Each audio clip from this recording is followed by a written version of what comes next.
a new jellyfish exhibit at SeaWorld is opening up in just a few days, this Saturday. It's described as the first of its kind for SeaWorld parks and will offer a variety of jellyfish species in 3 separate galleries. And that is where my co-anchor Jared Aarons, he is among the jellyfish this morning, hanging out at the exhibit, giving us a preview.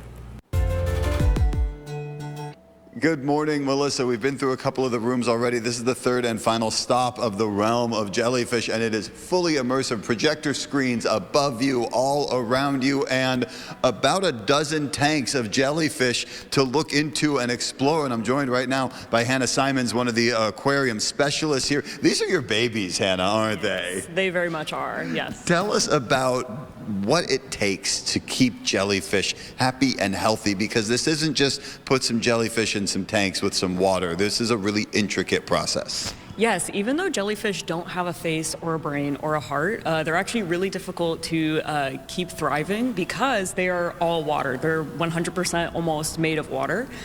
So if anything's a little bit off, then, they don't thrive. You got to have the right kind of water. Yes. The flow also has to be very particular. Yes, so each and every single one of these tanks needs a very specific type of flow, and it's also specific to the species, and it changes as they grow. So they start out small, they like the flow a certain way, and then we have to tweak it a little as they get older and as they change. Sounds like a lot of work for you guys.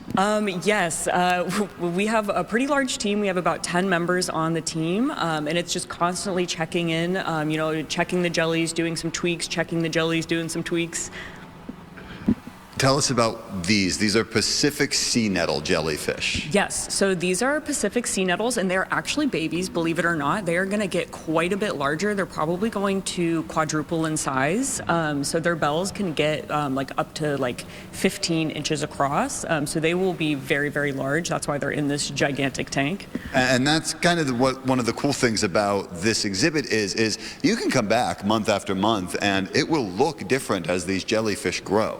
It's constantly changing. We're also constantly moving species around. So even though what you're seeing now is definitely not what it's going to look like on opening day even, because we're constantly moving jellyfish around just to make sure they're as happy as they can be in the tanks that we put them in. And adding jellyfish, we're going to go in our next half hour into the propagation room where they are born, where they are starting to grow, and talk about what that process is like. So Hannah Simons, thank you so much for joining us this morning. These projections, by the way, there are 8 different chapters, a couple minutes long each, so you can stand in here for quite a bit of time and immerse yourself in this world. It's a really amazing way to experience the realm of jellies. Live at SeaWorld San Diego, Jared Aarons, ABC 10 News.